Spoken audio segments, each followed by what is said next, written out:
Admissions open at Sri Venkateshwara College of Engineering and Technology, Pondicherry. Mad Rabbit, India's finest audio wearable brand, starting at 999. இந்த படம் மக்கள் வந்து எல்லாரும் பார்க்கணும். நான் அவுத்து போட்டு கூட நிற்கிறதுக்கு தயாராக இருக்கீங்க. இந்த இடத்துல ஒரு குத்து டான்ஸு, நேக்கட் டான்ஸ் இங்கே ஆடலான் இருக்கு. இந்த படத்தை பாருங்க அப்படின்னு. சூரிய ஒரு இடத்துல மூத்திரம் அடிச்சிருக்கான், நடிக்கவே முடியுது. இந்த மாதிரி வாழ்ந்திருக்கான். அதுக்கு வினோத் அந்த கேமராவை பக்கத்தில் எடுத்து போகிறான். அப்படியே அவன் மூத்திரம் அடிக்கிறதுக்கு போய் பக்கத்தில் போயிட்டு நான் பயந்துட்டேன், கீழே கீழே கேமரா டில் டவுன் பண்ணிட போகிறான்னு இருப்பாங்க. ஆசையும் வருது டில் டவுன் பண்ணி பார்க்கலாம் அப்படின்னு சொல்லிட்டு. யாரா மியூசிக் ஏறணும் அதுதான் யாருமே மியூசிக் இல்லை சார். எனக்கு பயங்கர கோவம் வந்துருச்சு. பெரிய மயிர் மாதிரி பேசுகிறான். நான் மறைச்சேன். என் அசிஸ்டன்ட்ஸ் கூப்பிட்டேன். அதே இது மாதிரி ஒருத்தனை பார்த்துட்டேன், ஒரு பொறுக்கி போய் கருப்பாக இருந்தான், ஒரு மாதிரி இருந்தான், பெரிய மாதிரி என்கிட்ட வந்து நான் யாரா மியூசிக்னு கேட்குறேன். அவன் சொல்கிறான் யாருமே இல்லை சார் அப்படின்றான். இந்த நூற்றாண்டின் மிகப்பெரிய எழுத்தாளர் என்று சொல்லப்படுகிற காப்ரியல் கார்சியா மார்கோஸனுடைய ஒரு கதை, அவருடைய கலெக்டட் ஸ்டோரிஸ்லேயே மிகச்சிறந்த கதை. இந்த உலகத்தின் மிகச்சிறந்த கதையில் ஒரு 10 கதையில் அதையும் சொல்கிறாங்க. அதுக்கு பேர் ஆங்கிலத்தில் வந்து டியூஸ்டே சீஸ்டா, அதாவது ஒரு செவ்வாய்க்கிழமையினுடைய மதிய தூக்கம் அப்படின்ற ஒரு கதை. வந்து ஒரு தாயும் அவருடைய குட்டி குழந்தை, ஒரு 6 வயசு 7 வயசு குழந்தை, ஒரு ஊருக்கு போகிறாங்க. அந்த ஊரில் போயிட்டு ஒரு சர்ச்சில்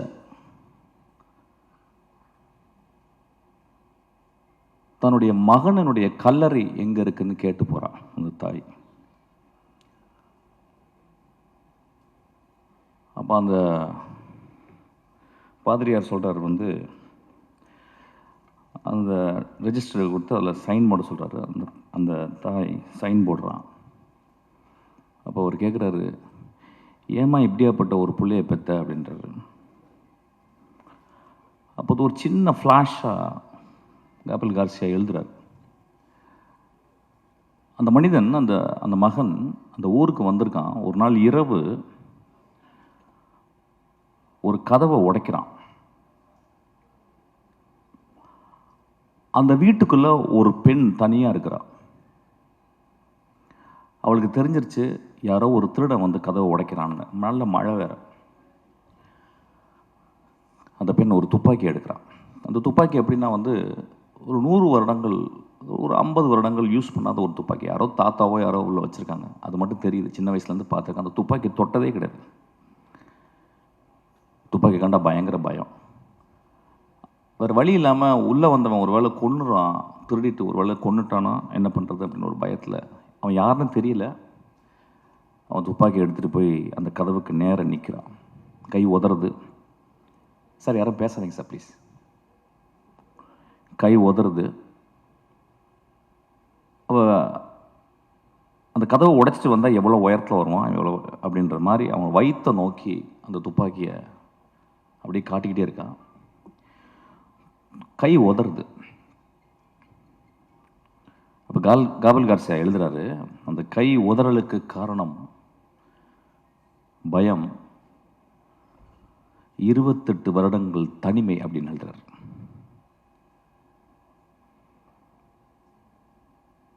அதுக்கப்புறம் அவன் கையெழுத்து போடும்போது அந்த கேள்வி கேட்குறேன், இந்த மாதிரி பிள்ளை ஏன்பா பெத்தன்னு கேட்கும்போது தாய் சொல்கிறான், என் பிள்ளை ரொம்ப நல்ல பிள்ளைன்றான். நண்பர்களே, ஒரு பெரிய கேள்வி வரும், திருடனை பெற்ற தாய் எப்படி நல்ல பிள்ளைன்னு சொல்கிறா அப்படின்றது நீங்கள் அந்த கதையை படிக்கணும். ஒருவேளை தாய்க்கு எல்லா குழந்தைகளும் நல்ல குழந்தைகள் தான் நினைக்கிறேன். இந்த சமூகம் நிறைய குழந்தைகளை நிறைய தாய்கள் பெற்கிறாங்க. எல்லா தாய்களுக்கும் தன் மகன் அல்லது அந்த ஆண் நல்லவனாகவே இருக்கிறான். கை உதறலுக்கு காரணம் தன்னை கொலை செய்து விட போகிறான் ஒருவன் அப்படின்ற பயம். அதுக்கப்புறம் 28 வருட தனிமை அப்படின்றார். அது ஏன் அந்த இடத்துல எழுதுனான்னு தெரியல. அந்த மாதிரி ஒரு தனிமையான பெண் தான் இந்த கொட்டுக்காளி. ஆக்சுவலாக கீழே வந்து ஒரு சப்டைட்டில் போட்டிருக்காங்க, ரொம்ப எனக்கு உடன்பாடே இல்லை. an adamant girl. Instead of that they would have put an adamant society அப்படின்னு போட்டுருக்குன்னு நினைக்கிறேன். இந்த சென்னையில் வந்து கிட்டத்தட்ட வந்து ஒரு ஒரு 95 விழுக்காடு 96 விழுக்காடு வந்து இங்கே இருக்கவங்க எல்லாருமே கிராமத்துலேருந்து வந்தவங்க, என்ன உள்பட. இங்கே வந்து முதல்ல மனப்பாடம் பண்ணுறது பஸ்ஸு நம்பர்களை, இப்போ யாரும் மனப்பாடம் பண்ணுறதில்ல. அதுக்கப்புறம் பீச்சுக்கு போகிறது, அதுக்கப்புறம் இந்த நகரத்தினுடைய உடைகள், அது பர்டிகுலராக ஜீன்ஸு, ஷூ போடுறதுக்கு வந்து கால் பழகணும், ஏன்னா கால் விரல்கள் விரிச்சுக்கிட்டு இருக்கும். இதெல்லாம் சேர்ந்து ஒரு 10 வருடத்தில் நாம் வாழ்ந்த, பிறந்த, வளர்ந்த இடத்தை விட்டு நடமாடிக்கொண்டிருக்கும் இந்த நகரத்தில் நாம் ஒரு நகரவாசிகளாகவே வாழ்ந்து கொண்டிருக்கிறோம். இங்கே வந்தோடனே வேற ஜாதிகள் மறக்கப்படுகிறது, மதங்கள் மறக்கப்படுகிறது, நம்மளுடைய குற்றங்கள் மறக்கப்படுகிறது, நம்ம நல்லதெல்லாம் மறக்கப்படுகிறது. இங்கே பக்கத்தில் இருக்கவன் வந்து ஒரு நெய்பர் தான், ஒரு அண்டை வீட்டுக்காரன் தான். இங்கே யார் தாய் தந்தையா யாருமே பழகிறது கிடையாது. ஒரு கிராமம் அழிக்கப்படுகிறது. ஏதோ ஒருவன் அந்த கிராமத்திலிருந்து வெளியே வராமையே இருந்து கொண்டு இந்த கிராமத்தின் மூலம் இந்த உலகத்தை பார்க்கும் ஒரு தகுதி படைத்தவனாக, ஒரு மகா கலைஞனாக இருக்கிறான். ஏன்னா அவனுக்குள்ளே எப்பயுமே அவனும் ஜீன்ஸ் போட்டு அவனும் ஷூ போட்டாலும் அவன் வந்து என் கிராமத்தில் இருக்க வேல்யூஸ் தான் இந்த உலகம். காப்ரியல் கார்சியா மார்க்கோஸ் சொன்ன அந்த கிராமம்தான் என்னுடைய கிராமமும், இந்த கொட்டுக்காளி வளர்ந்த கிராமமும் நம்புகிறான். அந்த கிராமத்தை விட்டு அவன் கடைசி வரைக்கும் வெளியே வரதே இல்லை. ஏன்னா அவனுக்கு அது ஒரு பெரிய முழுமையாக தெரியுது. அப்படி முழுமையாக தெரிந்த தமிழ் ஆளுமையில் பாரதராஜாக்கு அப்புறம் நான் வினோத்தை சொல்வேன்.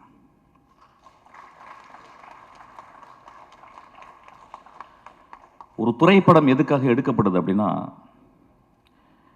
நிறைய பேர் என் அசிஸ்டண்ட்டை கேட்பேன், எதுக்குடா, எனக்கு தெரிஞ்சு 250 அசிஸ்டண்ட் என்னை விட்டு போயிருக்காங்க. ஒரு வருஷத்துக்கு கிட்டத்தட்ட ஒரு 3000 அசிஸ்டன்ட் டைரக்டருக்காக வர்றவங்களை நான் சந்திக்கிறேன். கொஞ்சம் கூட சோம்பேறித்தனம் படாமல் அவங்கள்ட்ட நான் வந்து கேட்குறேன், எதுக்குப்பா நீ சினிமாவுக்கு வர்ற அப்படின்னு. அது இன்வேரியபிளாக என்ன ஆன்சர் இருக்கும் அப்படின்னா, சார் நான் சாதிக்கணும் சார், ஏதாவது ஒன்று பண்ணணும் சார் நான் அப்படின்னு தான் சொல்லுவான். அந்த கிட்டத்தட்ட எல்லா வெர்ஷன்ஸும் ஒரே மாதிரி இருக்கும். இல்லை சார் என்கிட்ட ஒரு கதை இருக்குது சார், நான் ஒன்று பண்ணணும் சார். இப்படி தான் இருக்கும். அப்படி தான் நானும் வந்தோம், லிங்குசாமி வந்திருப்பார், சங்கர் சார் இப்படி தான் வந்திருப்பார், எல்லாருமே, மணிரத்னம் எல்லாருமே இப்படி தான் வந்திருப்போம். இங்கே வினோத் ஒருவேளை என்கிட்ட அசிஸ்டண்டாக வந்தால், ஏன்டா வினோத் என்கிட்ட வந்த அப்படின்னு கேட்டால் அவன் இந்த ஆன்சர் சொல்லியிருக்க மாட்டான்.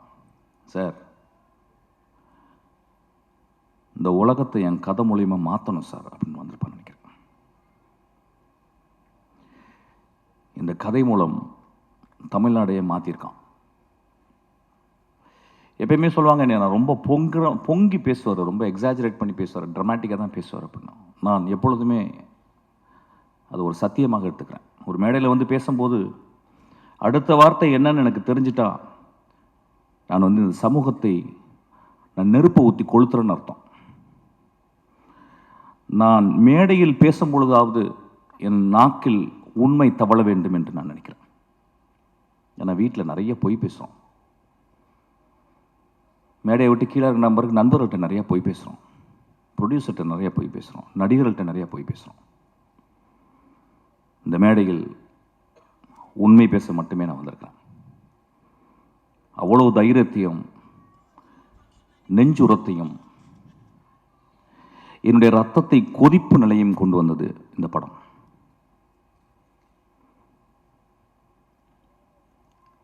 இந்த படம் வந்து நிறைய படம் வரும்போதெல்லாம் நான் நிறைய பேசியிருக்கேன். ஃபார் எக்ஸாம்பிள் வழக்கு எண்ணை வந்து பேசும்போது இதே மேடையில் நான் வந்து ரொம்ப பயங்கரமாக பேசினேன். பயங்கரமாக பேசினேன்னா ரொம்ப கோபமாக பேசினேன். சமூகத்தையே நான் வந்து என்ன இப்படி பண்ணுறீங்க அப்படின்னு பேசினேன். அப்போ அன்றைக்கி வந்து நிறைய இதே மேடையிலால் என்னை கேலி செய்தாங்க, நான் பார்த்துருக்கேன். ஏன்னா ஒரு பாலசக்திவேல் எப்படியாப்பட்ட டேரக்டர்னு எனக்கு தெரியும், நிறைய பேருக்கு லிங்குசாமிக்கு தெரியும். ஒரு 3 படத்தை எடுத்துட்டு அந்த படம் ரிலீஸ் ஆகலன்னு உட்காந்துருக்கான் ஒரு கலைஞன், மகா கலைஞன். அவன் எப்படியாப்பட்ட கலைஞன்றது ரொம்ப பக்கத்தில் சேர்ந்தவங்களுக்கு, அவன் படங்களை நேசித்து பார்த்தவங்களுக்கு மட்டும்தான் தெரியும்.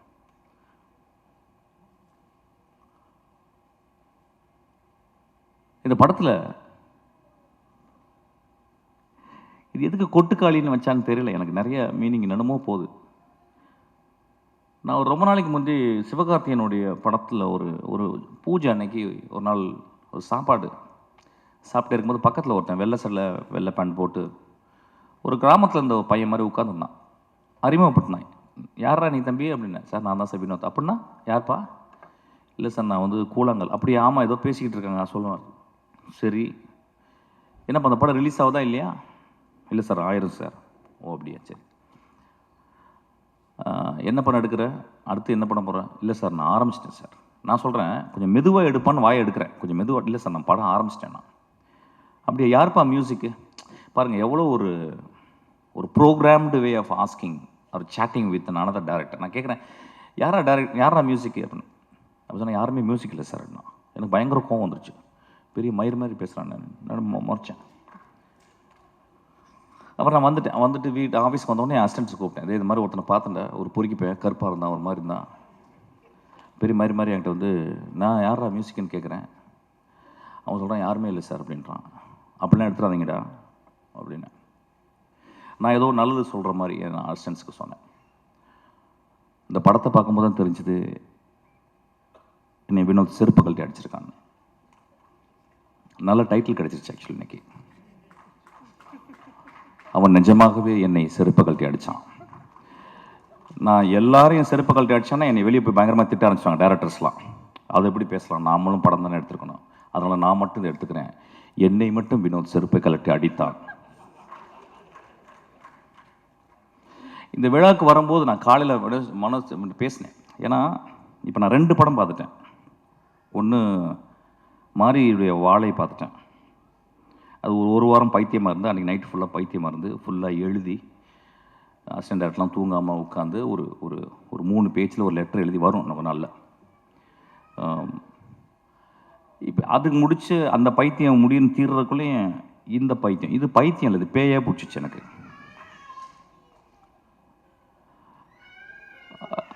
அப்போ வந்து இந்த படத்தில் வந்து அவன் ஏன் மியூசிக் டைரக்ஷன் பண்ணலை அப்படிங்கும்போது அதுக்கு ஒரு பெரிய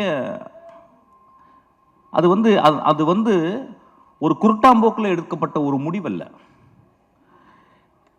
The decision came out of his vision of cinema.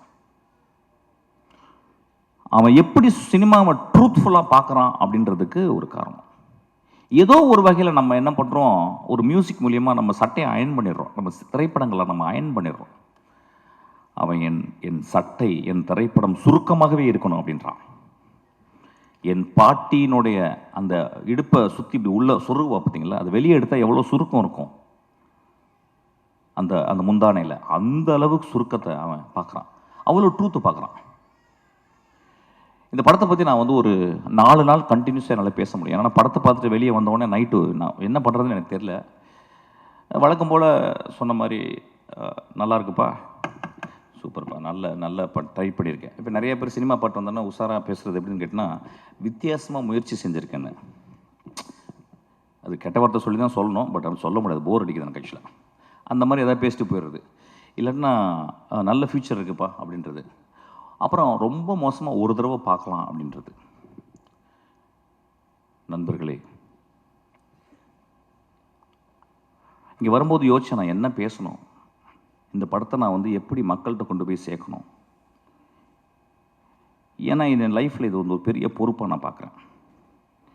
என் மகள் பிறக்கும்போது என் மனைவியின் கையில் என் மகளை பார்த்துட்டு நான் எவ்வளோ சந்தோஷப்பட்டனோ அதே மாதிரி இந்த படத்தை பார்த்த பிறகு சந்தோஷப்பட்டாங்க.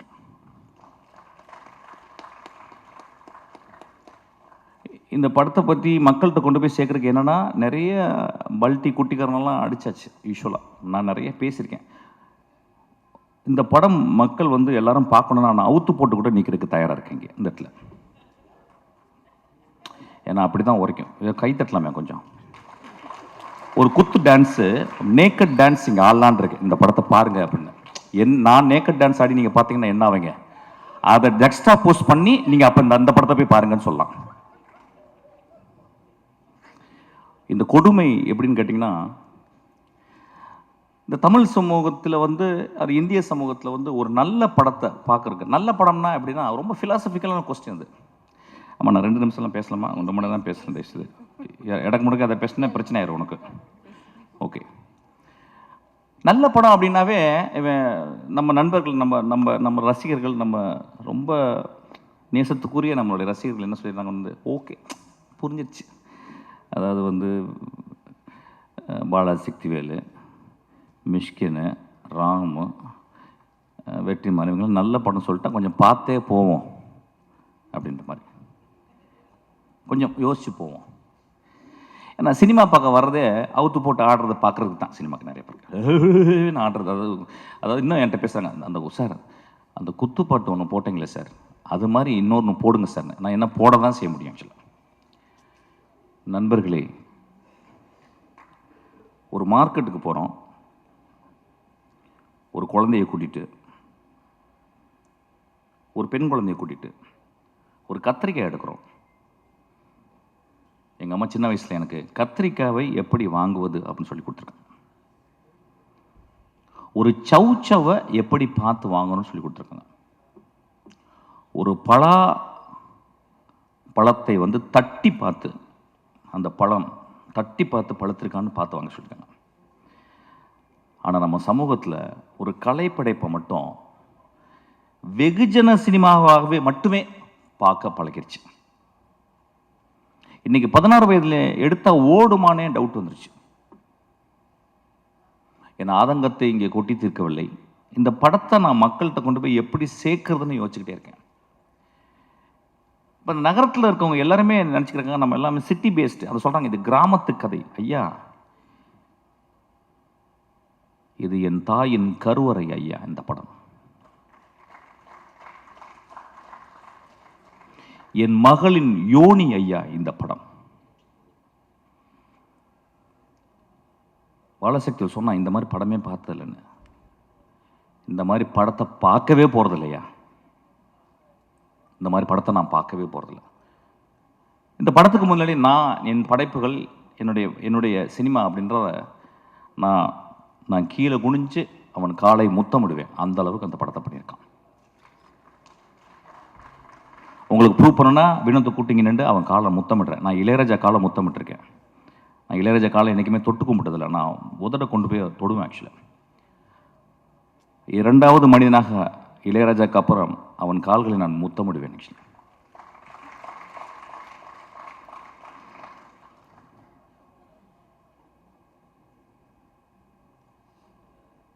ஒரு படத்தை பார்க்கும்போது அடுத்த சீன் என்ன, அடுத்த சீன் என்ன, அடுத்த சீன் என்ன, அடுத்த சீன் என்னன்னு சொல்லிட்டு நாங்கள்லாம் எழுதுவோம். எழுதும்போது ரொம்ப கேர்ஃபுல்லாக, நான் இப்போ கூட வரும்போது என் தம்பிகிட்ட பேசிக்கினேன், ஒரு படம் வந்து நல்ல கதையாக இருக்கணும், என்டர்டெய்னிங்காக இருக்கணும், இப்போ 3வது தேவைப்படுது எக்ஸைட்டிங்காக இருக்கணும்னு சொல்லிட்டு. இந்த 3மே இந்த படத்தில் இருக்குது. என்ன ஒன்று, நீங்கள் பார்க்குறது உங்கள் பார்வையை வேறு மாதிரி வச்சு பார்க்கணும். எனக்கு தெரிஞ்சு இந்த ரீசெண்ட் டேஸில் இந்த கதைகளில் நான் வந்து இப்போ 2 கதைகள் வந்து நான் இந்த 10 வருடத்தில் திரைக்கதையில் படித்தது எக்ஸ்ட்ரானரி ஸ்டோரிஸ்ன்னு சொல்லுவேன். ஒன்று 3 பில்பர்ட்ஸு, இன்னொன்று கெட் அவுட், ஜோர்டான் பீல்டு. அதுக்கப்புறம் இந்த கதையை சொல்லுவேன். ஏன்னா அது 3மே எப்படின்னா, ஒன்று வந்து பிளாக் ஹாரர், இன்னும் வந்து ஒரு பெண்ணினுடைய தவிப்பு, தன் மகளை பறி கொடுத்துட்டு ஒரு பெண்ணுடைய தவிப்பு. இந்த படத்தில் ஒரு குடும்பம் ஒரு பெண்ணை வச்சுக்கிட்டு தவிக்கிறாங்க. அவ்வளவு சிறந்த மனிதர்கள் அந்த குடும்பத்தில் இருக்குங்க. அந்த குடும்பம் பார்க்கும்போது, படம் பார்க்கும்போது அவங்க கெட்டவங்க மாதிரி தெரியும். எனக்கு ரொம்ப அந்த பெண்ணை விட அந்த குடும்பம் ரொம்ப நல்லதாக தெரிஞ்சுது. வினோத் இந்த கேரக்டருக்கு வந்து வேற யாராவது பண்ணியிருந்தா நல்லா இருக்காதோ, நடிச்சிருவாங்களோங்கிறதுக்காக தன்னுடைய அக்காவையும் தன்னுடைய பெரியம்மா பொண்ணு தங்கச்சிகளாம் நடிக்க வச்சிருக்கான். இந்த படத்தில் வந்து 2 காட்சிகள் நான் சொல்லுவேன். பாலாஜி பாதி கதை சொல்லிட்டேன். ஆக்சுவலாக நான் சொல்ல மாட்டேன். உன்னை அதுக்கு அடிக்கணும். டே பாலாஜி, பாதி கதையை சொல்லிட்டேன். நீ ஆக்சுவலாக நான் சொல்ல மாட்டேன். இந்த படத்தில் வந்து ஒரு சேவல் நடிச்சிருக்கு, அதான் முதல்ல பார்த்துருப்பீங்க. சேவல் நடிச்சிருக்குன்னு சொல்கிறத விட அந்த சேவலை அவன் வந்து கேப்சர் பண்ணியிருக்கான். அது முதல் ஷாட்டாக நீங்கள் போட்டிருக்கான், நீங்கள் பார்க்கணும். ஆக்சுவலாக இந்த படம் சினிமாவை எப்படி பார்ப்பது, நாம் என்ன சினிமா பார்த்துக்கிட்டு இருக்கோம், அதாவது மொமெண்ட்ஸ்ன்னு சொல்லுவாங்க சினிமாவில், வந்து மொமெண்ட்ஸ்ன்னு சொல்லுவாங்க. எனக்கு தெரிஞ்சு நான் 27 வருடத்தில் 2 மொமெண்ட் தான் நான் கிரியேட் பண்ணியிருக்கேன். ஒரு மொமெண்ட் வந்து வெட்டி போட்டவன் இடத்துல வந்து ஒரு கிழவி வந்து பூ போடுறான். 2வது மொமெண்ட் வந்து தன் மகள் இறந்து போன பிறகு அப்பாவினுடைய சிகரெட்டை வந்து குடிக்கக்கூடாதுன்னு கஷ்டப்படுறான். இந்த 2 மொமெண்ட்டு 27 வருஷத்தில். இந்த படத்தில் 60 சீனுமே 60 மொமெண்ட்டாக பண்ணியிருக்கான். இந்த படத்தில் வந்து இயற்கையை அவன் யூஸ் பண்ணது, மனிதர்களுக்கு முன்னால் இயற்கையை அவன் யூஸ் பண்ணது. ஒருவேளை நான் பேசுறது போர் அடித்தாலும் அடிக்கலாம், பட் பரவாயில்ல, ஏதாவது பேசுகிறேன். ஏன்னா கொஞ்ச நேரம் பேசுறதுக்கு கேட்குறதுக்கே போர் அடிச்சு, மச்சான் நெக்ஸ்ட் சீன் என்னன்னு போயிடுது. ஆக்சுவலாக நண்பர்களே,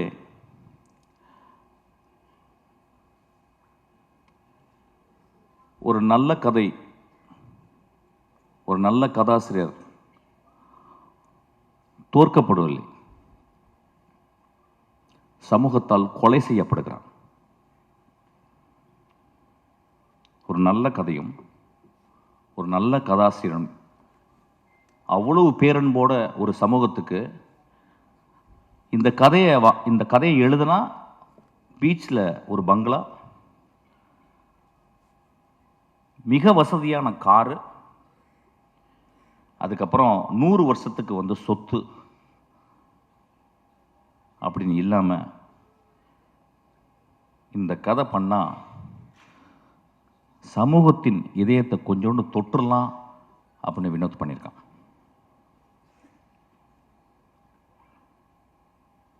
இந்த படத்தை வந்து பத்திரிக்கைக்காரங்க எல்லா படங்களுடைய திறப்பு வாசல்களை திறந்து வைக்கிறது பத்திரிக்கைக்காரன் தான். அவங்க வந்து படம் வந்து பார்ப்பாங்க, பார்த்துட்டு எனக்கு தெரிஞ்சு எல்லா நல்ல படங்களையும் அவங்க வந்து ஆறத்தழுவி முத்தம் கொடுத்துருக்காங்க.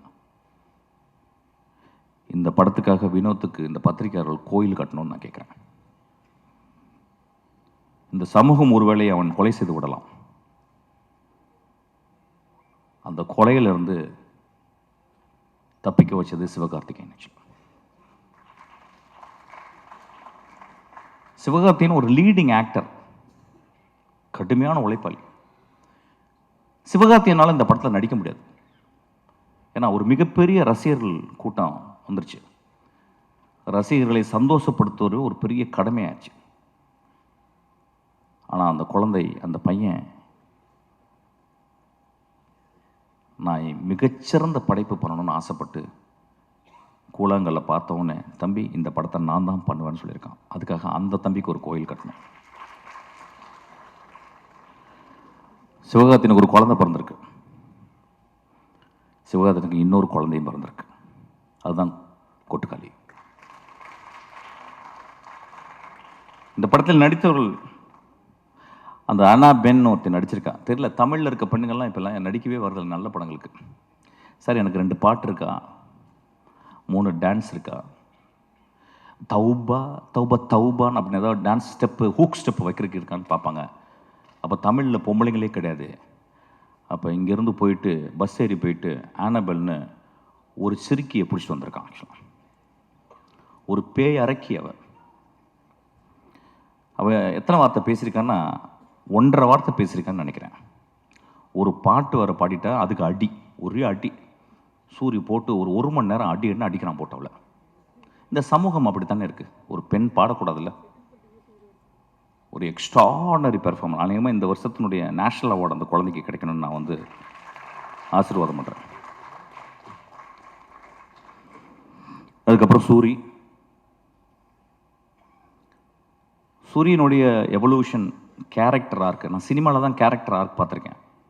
ஒரு கதையின் கதாநாயகன் ஃபஸ்ட்டு சீனில் வந்து மோசமாக இருப்பான், கடைசி சீனில் ஒரு பெரிய மகானாக இருப்பான். ஃபஸ்ட்டு சீனில் மகானாக இருப்பான், கடைசி சீனில் வந்து கொடுங்கோலனாக மாறிடுவான். இது வந்து கேரக்டர் ஆர்க்கு. இது சினிமாவில் தான், கதைகளில் தான் நடக்கும். நிஜ வாழ்க்கையிலே சூரிக்கு நடந்திருக்கு. ஒரு கமெடியனாக உருவாகி இன்னைக்கு ஒரு உலகம் போற்றும் ஒரு நடிகனாக மாறியிருக்கான். நான் அன்றைக்கி நைட்டு இரவு உட்காந்து பேசினேன். என்னடா மகனே நீ இப்படி, எங்கடா உனக்கு ஏதாவது அருள்கிருள் வந்துருச்சா, இல்லை காதில் ஏதாவது உனக்கு ஏதாவது ஒரு அசரீரி கேட்டுச்சா? உன் வாழ்க்கையில் இப்படியாப்பட்ட முடிவுகள் எடுத்து இப்படி நீ வேகமாக அப்படியே வெற்றிமாறன், அப்படியே கருடன், அப்படியே ராம், இன்றைக்கி ஒரு எக்ஸ்ட்ராடனரி. எனக்கு தெரிஞ்சு இன்றைக்கி தமிழ் சினிமாவின் மிக முக்கியமான 2 நடிகர்கள் நான் சொல்லுவேன், விஜய் சேதுபதியும் சூரியன் நான் சொல்லுவேன். ஆக்சுவலாக நான் விஜய் சேதுபதி ஒர்க் பண்ணேன், 67 நாட்கள் ஒர்க் பண்ணேன். ஒரு நாள் கூட எங்கள் 2 பேருக்கு ஒரு சின்ன உராய்வு கூட ஏற்படல. அந்த குழந்தை அவ்வளவு கண்ணியமாக, அவ்வளவு மேன்மையாக நேசித்து ஒரு கேரக்டர் நடிச்சிருக்காங்க. இந்த படத்தில் சூரிய அதே மாதிரி தான். எனக்கு தெரிஞ்சு இந்த படத்தில் சூரிய தவிர வேற யாராவது நினச்சி கூட பார்க்க முடியாது. சூரிய ஒரு இடத்துல மூத்திரம் நடிச்சிருக்கான், நடிக்கவே முடியாது. இந்த மாதிரி வாழ்ந்திருக்கான். அதுக்கு வினோத் அந்த கேமராவை பக்கத்தில் இட்டு போகிறான். அப்படியே அவன் மூத்திரம் அடிக்கிறதுக்கு போய் பக்கத்தில் போயிட்டு நான் பயந்துட்டேன், கீழே கேமரா டில் டவுன் பண்ணிட போகிறான்னு பார்க்க ஆசையும் வருது, டில் டவுன் பண்ணி பார்க்கலாம் அப்படின்னு சொல்லிட்டு. ஆனால் அப்படியே மேலேயே வச்சு அதுக்கப்புறம் சூரிய திரும்பி பார்க்குறான். மனிதர்களே என்ன பெர்ஃபார்மன்ஸு, என்ன எவ்வளவு நம்பிக்கை அந்த கேமரா மேலே. சீனை அவன் கிட்டத்தட்ட ஒரு 4 நிமிஷம் கேமரா எட்டு போயிட்டு ஒரு அம்மா குளிச்சுட்டு அதை தலையில் தண்ணியை தொளிச்சுட்டு தன் மகள் இப்படி பண்ணிட்டாலே, மகள் இப்படி பண்ணிட்டேன்னு அவள் கோயிலுக்கு போகிறத ஒரு extreme long shot. I think இந்தியாவில் ஒரு லாங்கஸ்ட் ஷாட்டாக கூட இருக்குன்னு நினைக்கிறேன். அங்கே எடுக்கும் போதே அவன் அதோடைய கான்ஃபிடென்ட்டை சொல்கிறான். நான் என்ன மாதிரி படம் பண்ண போகிறேன், என்ன மாதிரி படத்தை நீங்கள் பார்க்க போகிறீங்கன்றது அவன் பிச் பண்ணுறான். இந்த படத்தை பற்றி இன்னொரு தருணத்தில் நிறைய பேசலாம். ஏன்னா இங்கே மொத்தமே 4 டேரக்டர்ஸ் தான் வந்திருக்கோம். நான் ரொம்ப நேரம் டைம் எடுத்துக்கூடாது, நிறையா பேசுவேன், என்னால் பேச முடியும். So Soori is given an extraordinary. அதாவது இந்த படத்துக்கு அப்புறம் சூரியை நம்ம எப்படி பார்க்கலாம்னா, ஒரு இந்தியாவின் ஒரு மிகச்சிறந்த ஆக்டரை நம்ம பார்க்கலாம். அது ஏன் சொல்கிறேன்னா, அந்த அளவுக்கு அந்த கேரக்டர் அவன் மண்ணிலிருந்து, அந்த வெறுங்காலிருந்து நான் பார்த்தேன். சூரிய செருப்பு போட்டுருக்கான், செருப்பு போடாமல் அவன் அப்படியே அதுக்குள்ளே ஒரு அதான் சொன்னாங்க, ஏதோ அந்த டீட்டெயில் கால் அதை சூரிய சொன்னதான் நல்லது, சூரிய சொன்னதாக தான் அது நல்லாயிருக்கும். ஆக்சுவலி எப்படி அதை நடித்தான் அந்த குரலுக்காக. நான் அந்த கழுத்தில் இது பண்ணிட்டு பார்க்கும்போது நான் ஒரு இடத்துல ஒத்து பார்த்தேன், இந்த இடத்துல கழுத்து நரம்பு புடைக்குது. ஸோ நடிக்கலை அந்த இடத்துல. He took so much of sincere and truthfulness to exhibit something extraordinary. கேள்விப்பட்டேன் கூழாங்கல் பார்த்த உடனே சூரி விரட்டி போயிருக்கான். ராம் என்கிட்ட சொன்னான். ஆனால் கிட்டத்தட்ட டெய்லி 2 தடவை ஃபோன் பண்ணி, ராமண்ணா கொஞ்சம் வினோட்ட சொல்லுங்கள், அடுத்த படம் எந்த படமாக இருந்தாலும் அதில் ஒரு சின்ன கேரக்டராக நடிக்கிறேன்னு. அதுக்காக சூரிக்கு நம்மலாம் கிளாப் பண்ணுவோம். அதாவது ஒரு கலைஞன் இன்னொரு கலைஞனை தேடி ஒரு சீனாவும் நான் நடிக்கணும்னு சொன்னான் பாருங்க. அவன் ஒரு பெரிய மேதை தான். பெரிய மேதை தான் அவன். நண்பர்களே, இந்த படத்தை பற்றி நான் நிறைய சொல்ல முடியும். ஆனால் I am not very sure how far I can talk. ஒரு மிகப்பெரிய அனுபவம். இந்த படம் ஒவ்வொரு குடும்பமும் போய் பாருங்க. அதாவது மோசமான படங்களை சில படங்களை நம்ம பார்க்குறோம். மோசமான காட்சிகளை நம்ம குழந்தைகளுக்கு கொண்டு போய் காட்டுறோம். மோசமான படங்களை இந்த இளைஞர்கள் போய் பார்க்குறாங்க. அதெல்லாம் பார்க்கலாம், தப்பு கிடையாது. அது ஒரு ஆர்ட். போர்னோகிராஃபியும் ஒரு ஆர்ட் தான். அது யாரால எடுக்கப்படுறதுன்ற பொறுத்து. ஆனால் இந்த படம் இந்த தமிழ் சமுதாயத்தை, எனக்கு தெரிஞ்சு இதை விட ஒரு பொலிட்டிக்கலான படம் தமிழில் வந்திருக்கான்னு எனக்கு தெரியல. இதை விட ஒரு பொலிட்டிக்கலான படம் அந்த ஏரியா நான் பேச வேணான்னு யோசிக்கிறேன். ஏன்னா இங்கே பொலிட்டிக்கல் படம்ன்றது வேறு கருத்துக்களோடு உலாவுது. ஆனால் ரொம்ப அமைதியாக ஒரு பொலிட்டிக்கல் படத்தை, மோஸ்ட் பவர்ஃபுல் பொலிட்டிக்கல் ஃபிலிமை வினோத் அசால்ட்டாக எடுத்திருக்கான். நண்பர்களே, நான் மீண்டும் கேட்குறேன், இந்த படத்தை நீங்கள் எல்லாரும் பார்க்கணும். பத்திரிக்கையாளர் இந்த படத்தை பற்றி மேன்மையை எழுதணும். இந்த பத்திரிக்கையாளர்களுடைய மனசாட்சி நான் சொல்லுவேன். இந்த படத்தை நான் தேவராஜெல்லாம் நான் பார்த்தேன். 25 வருடம் நான் பார்க்குறேன் தேவராஜா. சினிமாக்காகவே வாழ்ந்து ஒரு கலைஞனாக, அதாவது ஒரு பத்திரிகையாளனாக இல்லாமல் ஒரு கலைஞனாகவே வாழ்ந்துருக்கேன். இப்போ நான் என் தம்பியை பார்த்தேன். அவன் வந்து எனக்கு குழந்தை வந்துருச்சேன்னா அப்படின்னு சொன்னான். உங்களுக்கெல்லாம் பெரிய தர்மம் இருக்குது இந்த படத்தை பற்றி. இந்த படத்தை பற்றி நான் என்ன சொல்கிறேன், நான் சேலஞ்ச் பண்ணுறேன். இந்த படத்தை பற்றி ஏதாவது ஒரு நெகட்டிவ் பேசுங்க. இந்த படத்தை கொண்டு போய் சேர்க்க வேண்டியது உங்கள் கடமை. ஐயா, இது வந்து உங்கள் தாய் மடி ஐயா. இந்த மடியை நீங்கள் தான் பத்திரமா பார்த்துக்கணும். நான் ரசிகர்கள், சினிமாவை நேசிக்கும் ரசிகர்கள், ஒவ்வொரு தடவையும் சினிமா ரசிகர்களால், அந்த தாயுள்ளம் கொண்ட ரசிகர்களால் கண்டுபிடிக்கப்பட்ட மகா ஆளுமைகள் தான் பாரதராஜா, மணிரத்னம், பாக்யராஜ், பாலச்சந்தர், பாலா, வெற்றிமாறன், ராம், பாலாஜி சக்திவேல். இவங்கெல்லாம் மகா உன்னதமான படைப்புகளை கொடுத்து மக்களுடைய அங்கீகாரம் பட்டு நீங்கள் தொட்டில் போட்டு தாளாட்டி இன்றைக்கி இவ்வளோ பெரிய ஆளாக இருக்கிறாங்க. அந்த மாதிரி தங்கத்தில் ஒரு தொட்டில் கட்ட வேண்டிய என் குழந்தை வினோத். கடைசி விவசாயி பார்த்துட்டு வந்து நான் அவ்வளவு கஷ்டப்பட்டேன். தியேட்டரில் 4 பேர் தான் இருந்தாங்க. ஒரு மகா உன்னதமான படைப்பு அது. அதுக்கு கேட்டால் என்ன சொல்கிறாங்க, ஏன் சார் ஃபாஸ்ட்டாக இல்லைன்றாங்க. ஐயா, ஏன் ஒரே நாளில் குழந்தை பிறக்கக்கூடாது? ஏன் இயற்கை 10 மாதம் ஒரு தாயை சுமக்க வச்சுச்சு? ஏன் என்னுடைய பாட்டி மெதுவாக நடந்து போகிறாள்? என் தந்தை இப்போ போன வாரம் இறந்து போனார். கை அப்படியே அவர் அந்த பாடியை குளிப்பாட்டும் போது நான் பார்த்தேன். அப்படி கையெல்லாம் சூம்பி போயிருந்துச்சு. அப்படியே அந்த குளிக்கல வைக்கும்போது நான் அப்படியே பார்த்துக்கிட்டே இருந்தேன். அந்த மண்ணை அள்ளி போடும்போது அந்த வாய்க்குள்ளே தான் போச்சு. என்னை முத்தம் கொடுத்த, என்னை பார்த்து எப்பொழுதும் புன்னகை புரிந்த அந்த வாய்க்குள்ள அந்த மண்ணு போனதை நான் பார்த்தேன். நான் பார்த்த உலகத்தில் என் வாழ்நாளும் மிக முக்கியமான ஷாட்டாக அதை நான் பார்க்குறேன். நான் சொல்கிறது கொஞ்சம் கூட வெக்கப்படல. அந்த மாதிரி ஒரு 600 ஷாட்டு, 600 ஷாட்டில் மொத்தமே 150 ஷாட் இருக்கும். உண்மையும் தெய்வத்தன்மையும் தாய்மையும் கொண்ட படம் தான் அந்த படம். தயவுசெய்து கைவிட்டுறாதீங்க. சும்மாவது போய் பாருங்கள். ஒரு சிகரெட் வந்து, ஒரு சிகரெட் பாக்கெட் எவ்வளோப்பா? சிகரெட் பாக்கெட் இன்னைக்கு கிங்ஸு தெரியாது, நீ அடிக்க மாட்டியா? நீ மனுஷனே கிடையாது. யார் எவ்வளோங்க? எவ்வளோ ஒரு சிகரெட் பாக்கெட்டு?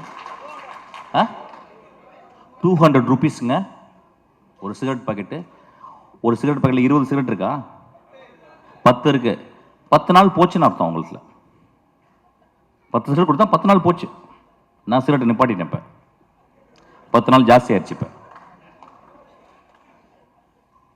ஒரு குவார்ட்டரு வந்து அது 150 ரூபாலேருந்து 200 ரூபா. அது 1 வருஷம் போச்சு. இதுக்கெல்லாம் செலவு பண்ணுறோம்ல. சாமிக்கு போய் நம்ம அவ்வளோ செலவு பண்ணுறோம், அவ்வளோ உண்டியல் காசு போடுறோம், அவ்வளோ டொனேஷன் கொடுக்குறோம்ல. வினோத் தான் என் சாமி. அவன் எடுத்தது தான் வந்து கடவுள். தயவு செய்து போய் பாருங்கள். நண்பர்களே, இந்த வாழ்க்கை ரொம்ப அலாதியானது. இந்த வாழ்க்கையில் நம்ம என்னெல்லாம் முடிஞ்ச வரைக்கும் நல்ல விஷயங்கள் பண்ணுறோம் அப்படின்றது ரொம்ப முக்கியம். அதில் ஒரு நல்ல விஷயந்தான் கொட்டுக்காலையில் நீங்கள் போய் தரிசிக்கிறது. அந்த காளி உங்களை ஆசீர்வாதம் செய்வாள். நன்றி. Admissions open at Sri Venkateshwara College of Engineering and Technology, Pondicherry. Mad Rapid, India's finest audio wearable brand, starting at 999.